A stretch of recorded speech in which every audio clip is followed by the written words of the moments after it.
abonné leen ci Actubuzz pour bu ñu dugalee beneen vidéo ngeen mën koo gis ci nu mu gën a gaawee.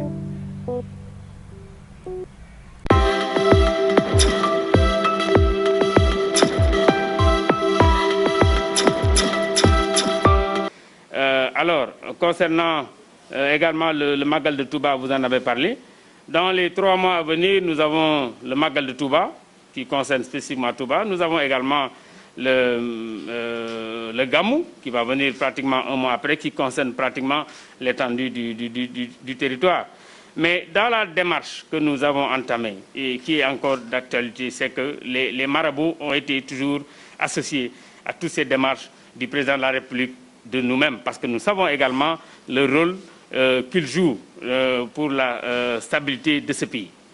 Je vais quand même en profiter d'ailleurs pour cette question pour saluer très sincèrement la démarche du Khalife général des Tidjanes et du Khalife général des Mourides. Aujourd'hui, lorsqu'on a mis les masques, personne ne pensait que ces autorités elles-mêmes allaient accepter de faire cela.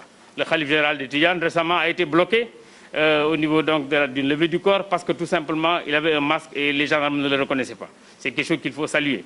Le faisant, c'est une leçon. Le Khalife général des Mourides a fait la même chose. Lors de la prière de Tabaski, il est parti avec le masque et depuis lors, il le met à chaque fois. Lui-même, il m'a dit, c'est une leçon qu'on est en train de donner aux gens pour que les gens sachent que la maladie est là. Et que la maladie, il faut s'en protéger. Et il est d'accord, comme tout le monde, qu'aujourd'hui, le seul remède que nous avons tous, c'est pour le moment le masque qui est obligatoire. Donc, je pense que c'est des démarches qu'il faut continuer pour que, pour les prochains événements à venir, que des dispositions également peut-être similaires puissent être prises pour qu'on puisse éviter, en tout cas, la propagation de la maladie. Vous avez dit, par rapport aux lieux de culte. Les lieux de culte, c'est vrai, on les avait fermés. Comme j'ai dit, la maladie, nous apprenons beaucoup de choses. Je pense que si chacun d'entre nous se mettait à écrire ce qu'il a entendu de la maladie, chacun peut avoir un cahier dessus. Chaque jour, on évolue. Donc, dans un premier temps, la mesure qui a été prise, c'est de dire on ferme. Dans un deuxième temps, certains ont dit on peut aujourd'hui faire des espacements. Vous avez vu ce qui s'est passé à la Mecque. Pour la première fois, aujourd'hui, on peut faire la circumambulation autour de la Kaaba avec peu de personnes distancées chacun. C'est peut-être des choses que les gens ont pensé pouvoir faire après avoir fait des tests pourtant pour les gens qui font le pèlerinage. Les mêmes choses, on n'a pas imposé les tests pour aller à la mosquée, mais ceux qui y vont, on leur a dit amenez vos tapis. Ils ont accepté de le faire. Faites cette distanciation, ils ont accepté de le faire. Je pense que c'est une très bonne chose qu'il faut saluer parce que nous adaptons également les mesures que nous prenons à nos réalités. L'État n'a pas reculé, l'État s'est juste adapté à des réalités sur le terrain. Elhadji Moussa demande le nombre d'agents sur le terrain. Nous en avons suffisamment. Je pense que déjà, lors du couvre-feu, je pense qu'on l'a tous vu. Nous avons suffisamment. Et le couvre-feu, ça concerne tout le pays. Mais j'ai dit, cette mesure, le focus d'abord, c'est Dakar. Ensuite, le cas échéant, les autres régions. Après, peut-être les autres régions. Mais nous avons suffisamment de force, que ce soit la gendarmerie ou la police. Déjà, ce matin, nous avons fait une division du travail entre la police et la gendarmerie concernant la surveillance des plages. Donc, il y a des plages, c'est systématiquement la gendarmerie, que ce soit en zone police ou pas. Il y a des plages, c'est systématiquement la police, que ce soit en gendarmerie ou pas, pour assurer une continuité et pour assurer peut-être un nombre suffisant de personnel. M. Mbodj a parlé de distribution des masques.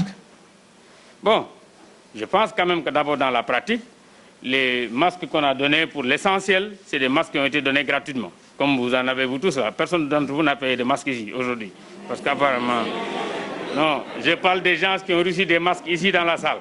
Les masques de Ablaye Diouf Sarr, tout le monde les reconnaît. Donc voilà, ça c'est d'abord la première chose. La deuxième chose, nous avons distribué beaucoup de masques.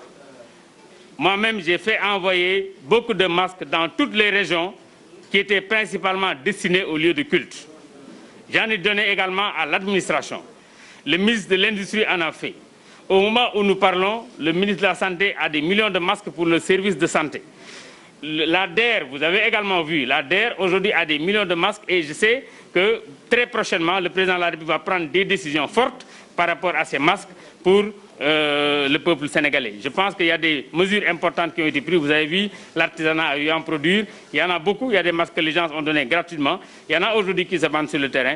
Mais je pense que très prochainement, le président va en parler et peut-être tout le monde sera au courant de la décision qui est prise par rapport à ces masques.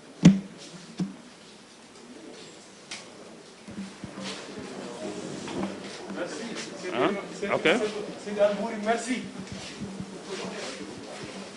abonné leen ci Actubuzz pour bu ñu dugalee beneen vidéo ngeen mën koo gis ci nu mu gën a gaawee.